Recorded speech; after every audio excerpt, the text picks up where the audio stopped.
Esqueça tudo o que te ensinaram na escola sobre o fim do pai da aviação. Os livros didáticos mentiram para você. Eles dizem que Alberto Santos Dumont morreu de um ataque cardíaco. Dizem que foi o coração fraco de um inventor cansado. Mas corpos não mentem. E a verdade, escondida por quase um século, é muito mais fria.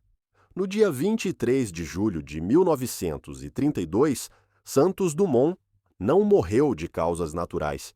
Ele foi empurrado para a morte. Não havia ninguém no quarto com ele, mas o assassino estava presente em espírito, em cada ruído de motor que vinha do céu. O homem que tirou a vida do maior herói nacional não segurava a arma. Ele segurava a caneta presidencial no Rio de Janeiro. Hoje você vai entender como Getúlio Vargas transformou o sonho de um gênio em uma máquina de moer carne e como isso custou a vida de Santos Dumont.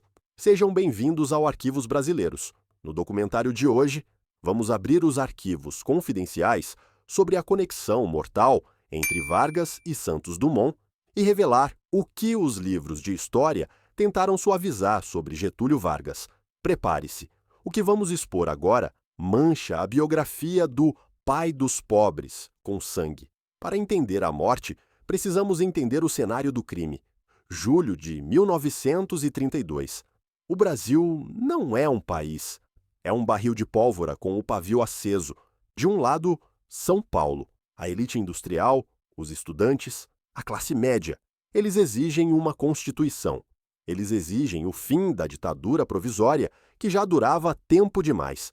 Do outro lado, o Rio de Janeiro, o Palácio do Catete, e nele, a figura central da nossa história, Getúlio Dornelles Vargas. Vargas não era apenas um político. Esquezou a imagem do velhinho simpático. Em 1932, ele era um estrategista frio, um jogador de xadrez que não se importava em sacrificar os peões para manter o rei de pé. Quando São Paulo se levanta em armas no dia 9 de julho, Vargas não vê cidadãos pedindo democracia. Ele vê inimigos, ele vê traidores. E a resposta dele não foi diplomática, foi brutal. Pela primeira vez na história da América Latina, a ordem foi dada para ignorar as regras de engajamento convencionais. Vargas tinha um trunfo na manga, uma arma que mudaria o curso da guerra e quebraria o espírito de um homem inocente a centenas de quilômetros de distância. Ele ordenou o uso estratégico da aviação militar contra seu próprio povo. A arma que matou Santos Dumont não foi feita de aço frio contra a pele.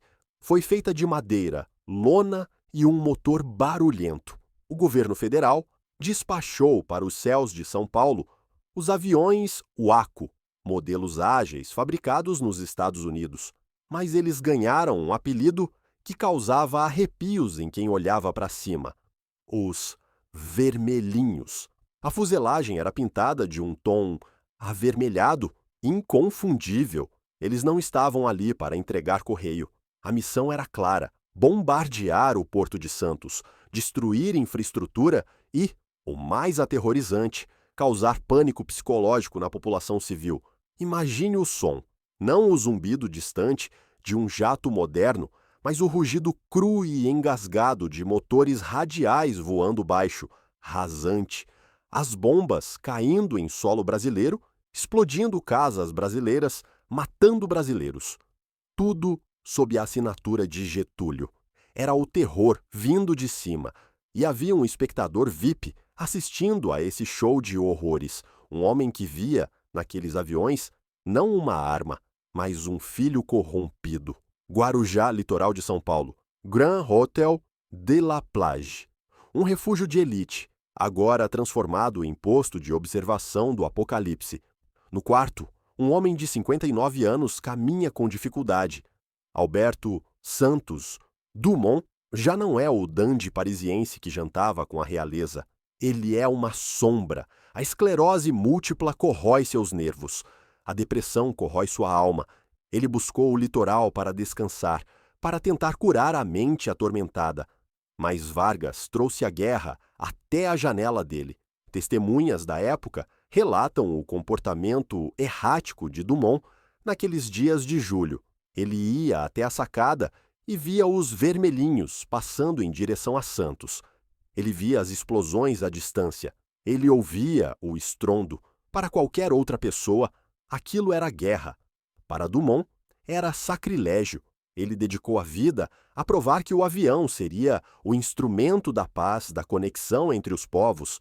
Ele sonhava com um mundo sem fronteiras, unido pelas asas que ele ajudou a criar.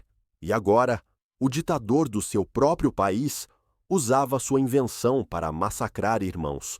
A frase que ele repetia nos corredores do hotel, com os olhos marejados e a voz trêmula, ecoa até hoje como uma sentença. Eu não inventei a máquina para isso. Eles estão usando meu filho para matar irmãos. Cada bomba que os aviões de Vargas soltavam era um golpe direto no peito de Alberto. A culpa o consumia. Ele se sentia responsável por cada gota de sangue derramada pelos vermelhinhos. Manhã de 23 de julho, a Guerra Civil completava 2 semanas. O barulho dos aviões não cessava. A mente de Santos Dumont colapsou. Não houve carta de despedida pomposa, não houve discurso público, apenas o desespero silencioso de um homem que viu seu legado transformado em maldição. Enquanto os hóspedes do hotel tomavam café da manhã e discutiam as notícias do fronte, Dumont entrou no banheiro de sua suíte. Ele não pegou uma arma, ele pegou o símbolo de sua elegância, gravatas, 2 gravatas de seda. Ele as amarrou no cano do chuveiro. A morte do maior gênio brasileiro foi solitária, úmida e dolorosa. Enquanto o corpo pendia sem vida lá fora, os motores dos aviões de Vargas continuavam a rugir indiferentes, cumprindo as ordens do catete. O pai da aviação foi morto pela própria criação, pervertida pela ambição política. Mas a história não acaba com a morte. É aqui que a conspiração começa. Quando encontraram o corpo, o pânico não foi apenas entre os funcionários do hotel. A notícia chegou rápido às autoridades. E o governo de Getúlio Vargas percebeu o tamanho do problema. Pense comigo, o maior herói da nação comete suicídio porque não suporta ver o governo bombardear o próprio povo? Isso seria dinamite pura, seria a munição moral que os paulistas precisavam para virar o país inteiro contra Vargas. A narrativa de que Vargas matou Dumont poderia derrubar a ditadura. A ordem foi clara: abafar, mentir, reescrever a realidade. O médico legista, pressionado pelas circunstâncias e pelo poder político, não escreveu suicídio por enforcamento. Ele preencheu o atestado de óbito com um termo conveniente: colapso cardíaco. A mentira oficial foi espalhada pelos jornais. O Brasil chorou a morte do inventor doente, do coração fraco. Ninguém falou sobre as gravatas, ninguém falou sobre a culpa, ninguém falou sobre os aviões. O corpo precisava ser levado para o Rio de Janeiro, mas ele estava em território inimigo. O que aconteceu a seguir é de uma ironia cortante. Houve uma trégua não oficial. Os mesmos aviões que atormentaram Dumont até a morte pararam de bombardear momentaneamente. O espaço aéreo foi liberado para que o caixão passasse. Em São Paulo, ele foi velado na cripta da Catedral da Sé. Depois seguiu para o Rio. E adivinhe quem estava lá para receber o corpo e prestar as últimas homenagens? Getúlio Vargas. Vargas decretou luto oficial de 3 dias. Ele posou de estadista, de líder enlutado. Ele usou o cadáver de Santos Dumont como peça de propaganda, enquanto escondia a razão real da morte. Ele enterrou o homem e, junto com ele, enterrou a verdade. Durante décadas, a versão do ataque cardíaco foi a única aceita. Foi preciso muito tempo e a coragem de historiadores e testemunhas que quebraram o silêncio para que o suicídio motivado pela angústia de guerra fosse trazido à luz. Alberto Santos Dumont nos deu as asas. Getúlio Vargas as cobriu de sangue. A morte do pai da aviação não foi um acidente médico, foi um dano colateral de uma guerra pelo poder.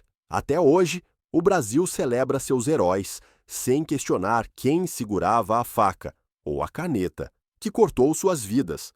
Quantas outras verdades estão enterradas sob atestados de óbito falsificados nos arquivos do Rio de Janeiro? A Era Vargas é um labirinto e nós apenas começamos a entrar nele. Se você quer continuar desenterrando os segredos militares do Brasil e expondo o que o governo tentou esconder, deixe seu like agora. Isso não é vaidade.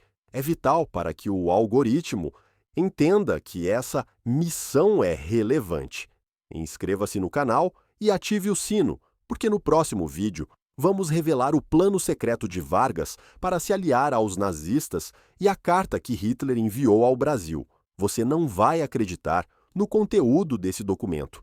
Agora, eu quero saber a sua opinião aqui nos comentários. Você acha que Getúlio Vargas deve ser considerado historicamente culpado pela morte de Santos Dumont? Ou foi apenas uma fatalidade da guerra? Comente, culpado ou inocente? Quero ver o Tribunal da Internet em ação. Até a próxima investigação.